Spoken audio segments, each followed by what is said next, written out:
बहुत समय पहले एक छोटे से गांव में एक बूढ़ी अम्मा रहती थी। उनका नाम था सुधा अम्मा।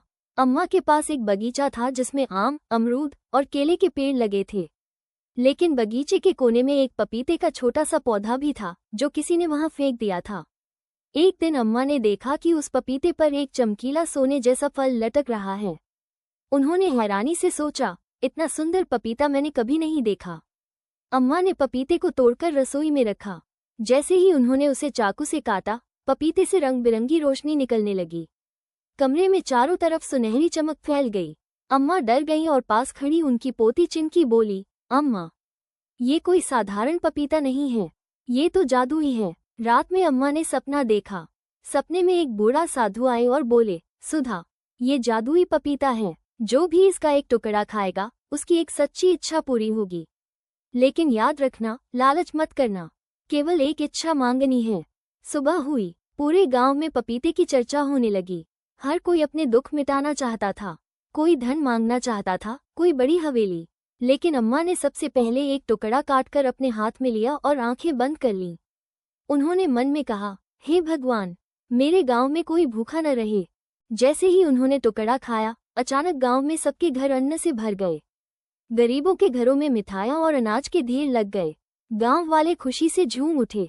फिर अम्मा ने बाकी पपीते को गांव के बीच रख दिया ताकि हर कोई अपनी एक सच्ची इच्छा मांग सके।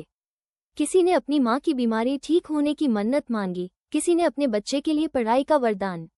गांव में अब सुख शांति थी। सभी लोग खुश थे और एक दूसरे की मदद करने लगे थे।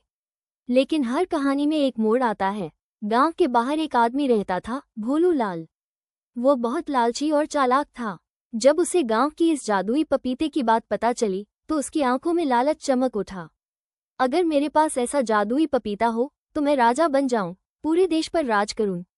उसने सोचा और रात को चुपके से अम्मा के बगीचे में गया, ये सोचकर कि शायद कोई और जादुई फल वहां हो। लेकिन जैसे ही उसने बगीचे में कदम रखा, अजीब सी तेज हवा चली। पूरा बगीचा चमकने लगा। सामने एक रूप बदलने वाला पहरेदार प्रकट हुआ।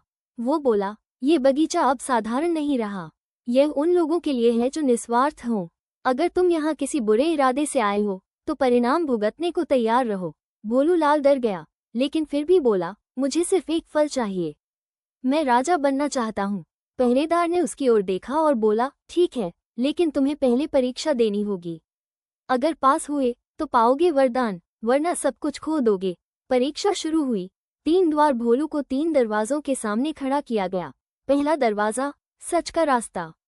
दूसरा दरवाजा, धोखे का रास्ता। तीसरा दरवाजा, स्वार्थ का रास्ता। हर दरवाजे पर चमकती हुई लिपि में लिखा था, सिर्फ दिल से सोचो, दिमाग से नहीं। भोलू ने जल्दी से तीसरा दरवाजा चुना, स्वार्थ का रास्ता। जैसे ही वो अंदर गया, वो खुद को एक अंधे कुएं में गिरता हुआ पाया। वहां एक आवाज गूंजी, लालच हमेशा नीचे गिराता है, उसे वहीं छोड़ दिया गया। और गांव में अब एक पत्थर रखा गया जिसमें लिखा था, जो दिल से मांगते हैं उन्हें सच्चा फल मिलता है, जो धोखा और लालच लाते हैं उन्हें कुछ भी नहीं मिलता। अंत में चिंकी बड़ी होकर एक समझदार लड़की बनी।